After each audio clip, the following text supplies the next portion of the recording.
మేడారంలో జరుగుతున్న వనదేవతల జాతరకు వీఐపీలు బారులు తీరనున్నారు.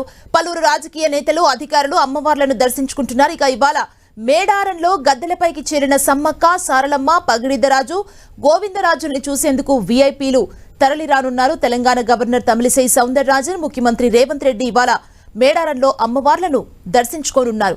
గవర్నర్ తమిళిసై, ముఖ్యమంత్రి రేవంత్ రెడ్డి ఇవాళ మేడారం జాతరకు వస్తారని మంత్రి సీతక్క తెలిపారు. ఉదయం 10 గంటలకు గవర్నర్, మధ్యాహ్నం 12 గంటలకు ముఖ్యమంత్రి గద్దెలను దర్శించుకుంటారని చెప్పారు. అంతేకాదు కేంద్ర మంత్రి అర్జున్ ముండా కూడా గద్దెల దర్శనానికి వస్తారన్నారు.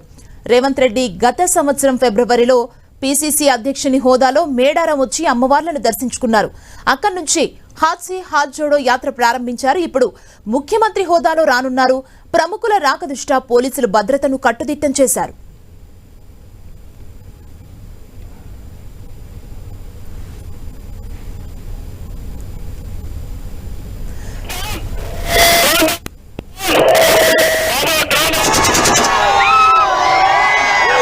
మేడారం జాతరలో రెండో రోజు కీలక ఘట్టం ఆవిష్కృతమైంది.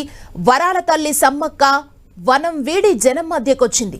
చిలకల గుట్టపై నుంచి వనదేవతల్ని కుంకుమ భరణి రూపంలో తీసుకొచ్చి గద్దెపై ప్రతిష్ఠించారు. అమ్మవారిని తీసుకొచ్చే మహా అద్భుత ఘట్టాన్ని భక్తులు కనులారా వీక్షించి తన్మయత్వానికి లోనయ్యారు. శివసత్తుల పూనకాలు, డప్పు చప్పుళ్లతో గిరిజన సంప్రదాయం ప్రకారం అడవి తల్లిని గద్దెపైకి తీసుకొచ్చారు. సమ్మక్క తల్లిని తీసుకొచ్చే ముందు జిల్లా ఎస్పీ శబరీష్ గాల్లో కాల్పులు జరిపారు. వనదేవతకు మంత్రి సీతక్క, జిల్లా కలెక్టర్ ఎదురెళ్లి ఘన స్వాగతం పలికారు. ఇప్పటికే సారలమ్మ, పగిడిద్దరాజు, గోవిందరాజులు గద్దెలపై కొలువుదీరున్నారు. ఇప్పుడు సమ్మక్క తల్లి ఆగమనంతో మేడారం పులకించిపోయింది. ఇటు భక్తులు మొక్కులు జోరందుకున్నాయి.